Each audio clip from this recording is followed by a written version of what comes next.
What's up everyone, I'm Tim and this is my channel 40 Times Around, where we talk about everything related to motorcycles, camping, traveling, and adventure. And today we're going to talk about some options for water treatment systems when carrying enough water on your bike isn't necessarily an option.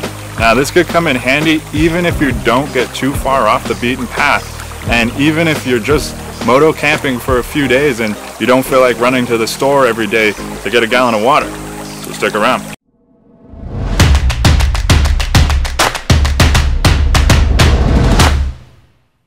So if you've ever gotten really off the beaten path on your motorcycle, you've probably found it can be a challenge, even on a motorcycle, to carry enough water.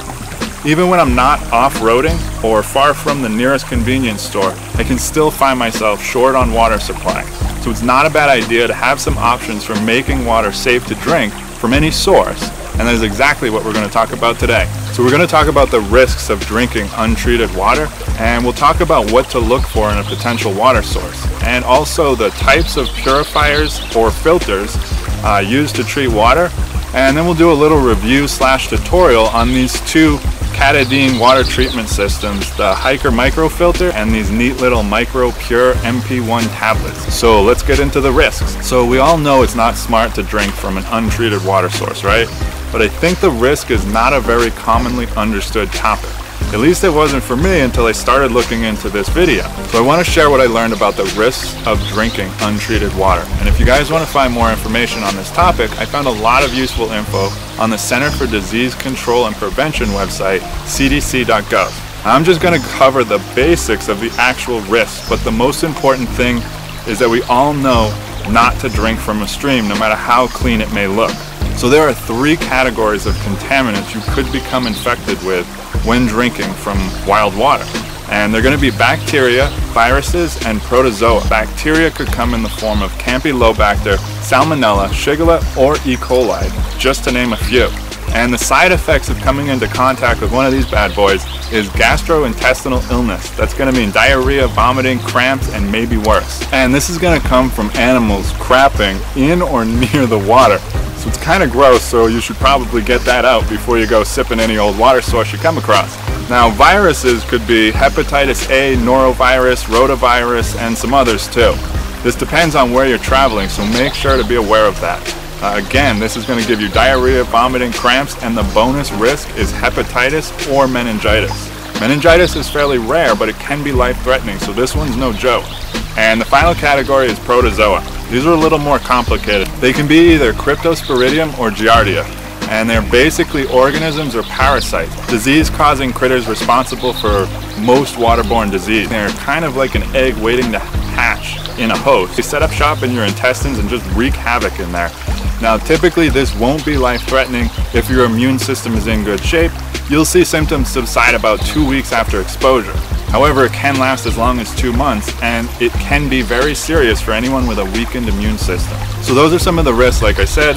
These can range from highly inconvenient to very serious and life-threatening. So make sure if you find yourself in a situation of needing water to drink, that you aren't stuck making a bad situation worse by drinking untreated water. It will make you sick and miserable. Okay, now let's talk briefly about the common sense things you should be considering when looking for a water source to treat for drinking water. Now, some filters are capable of filtering almost any water source, but even still, if you have options, these are some things to kind of guide you. For one, just look at the water. This isn't to say that any clear water is safe to drink, as is, but if it doesn't have surface scum, dead animals, trash, unnatural materials, and no nasty odor, then at least you're starting off from a good foot. This is less likely to have contaminants, but it will still need to be filtered, as the things that can hurt you can't necessarily be seen. You should be looking for moving water as opposed to stagnant water that is just sitting. Meaning a stream or even a free-moving lake is going to be better than a puddle or a swamp.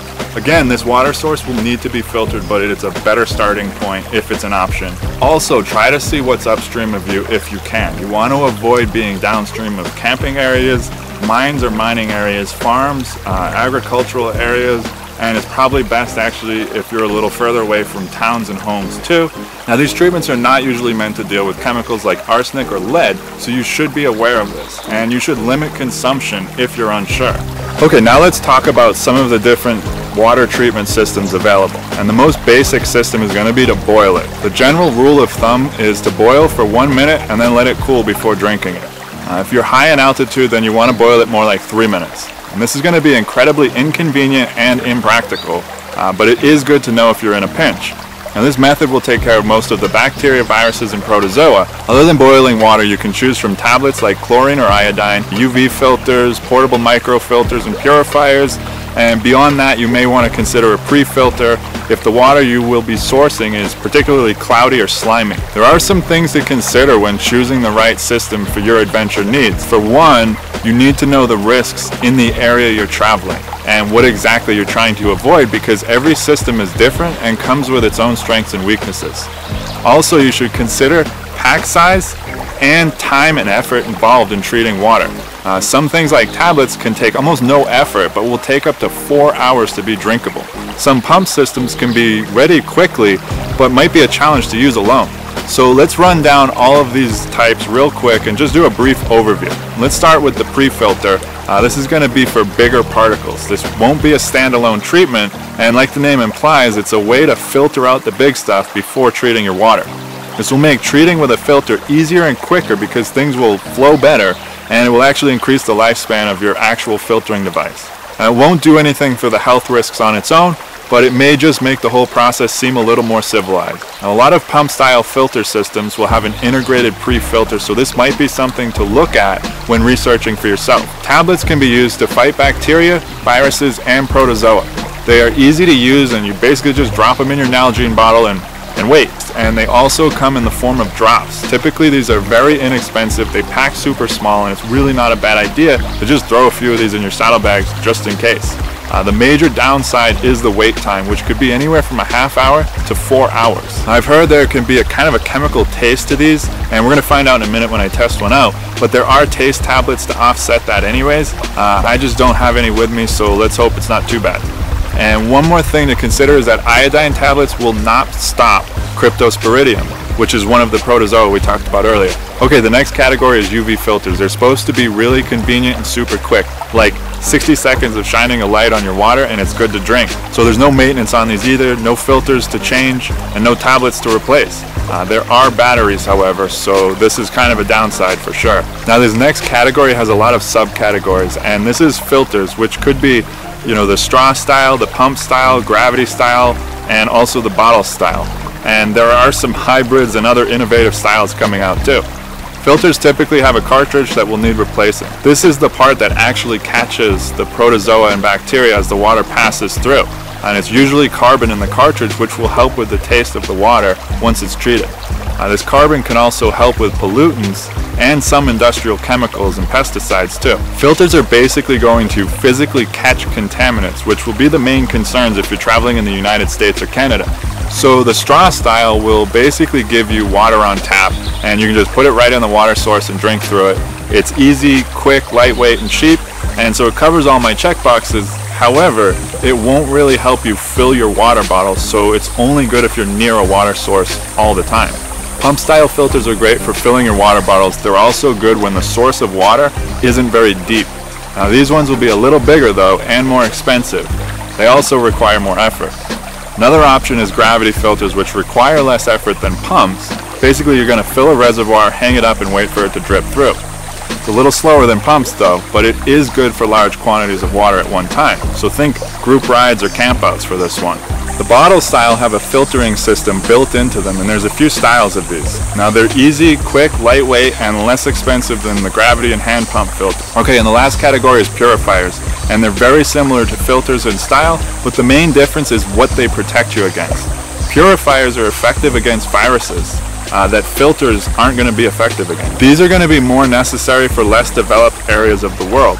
Most purifiers use chemicals for killing viruses. Just make sure to read the directions on your system because each one is different, and the main thing you want to watch out for is cross-contamination. This is basically infecting the treated water with untreated water. And there's going to be notes on that in your directions, so make sure you take the time to read through that. Also, make sure to wash your hands with some hand sanitizer after treating water.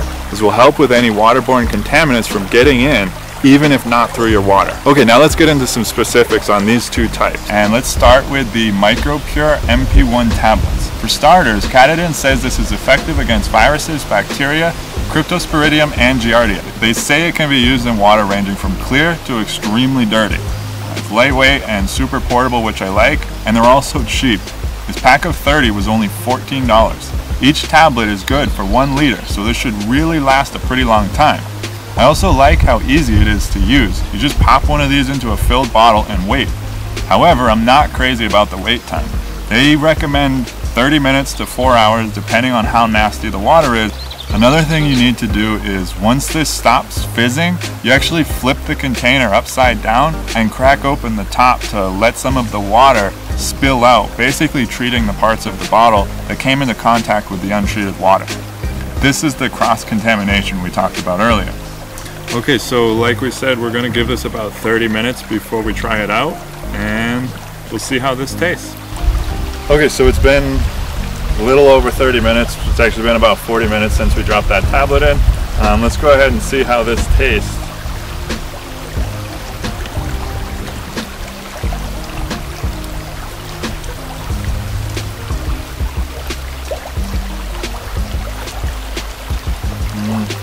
It's definitely got a little extra taste. It's not as good as the pump filter.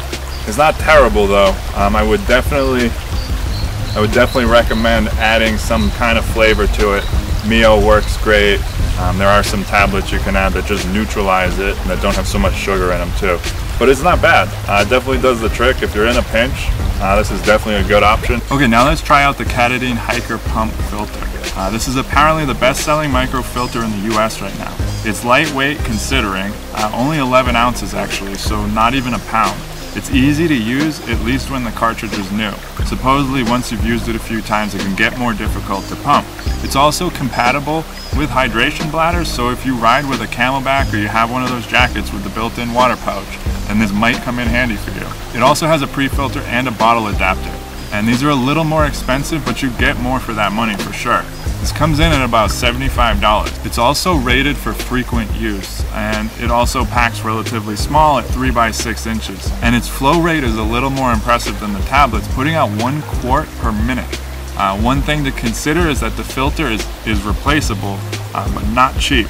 Each filter is going to run you about $49. Another cool thing with these two treatments is that you can convert this system into a purifying system by combining the two, meaning the MP1 tablets, and this will effectively deal with most potential contaminants.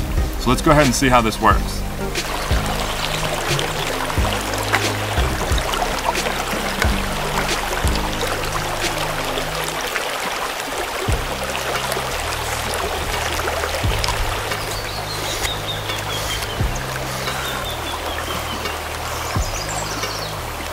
So the good thing with this pump system is that there's no wait time other than just the actual time it takes to pump it up. Just a few notes on this though. This is actually the pre-filter right here. So this is what catches all the big stuff. And then you got a little floater right here, which basically just keeps it from sinking to the bottom. Now, you really want to make sure that everything on the inside, everything going from the dirty water in, you want to keep this separate from the clean hose. This actually has its own separate bag that it goes in to keep it from cross-contaminating. So make sure you're aware of that. And so let's go ahead and test this and see how it tastes.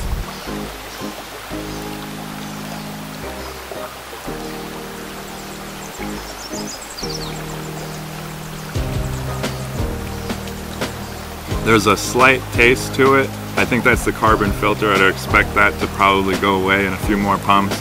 You are supposed to filter it through before you actually drink the water. You're supposed to filter through 1 liter, and we did that before we left home.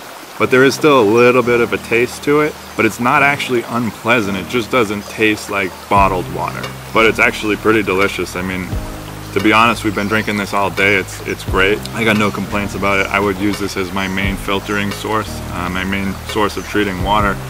And like I said, in combination with the tablets, there's really nothing you can't do with this system. So one thing I would say though, you may want to consider taking, some Mio with you or some kind of additive, just something to flavor the water a little bit, give it a little bit more of like a a taste to it. We've been using strawberry pineapple Mio all day, and it's delicious, and it actually has some energy in it too, so it's pretty sweet. I mean, it's like we have a built-in 7-Eleven out here, and we're probably a good 10 miles from anywhere, from the road at least. Okay, so that's everything I know about water treatment systems. Hopefully you guys got something out of this video. If you did, make sure you hit the like button. Don't forget to subscribe if you guys want to see more videos about motorcycles, camping, traveling, and adventure. And thanks for watching. See you next time.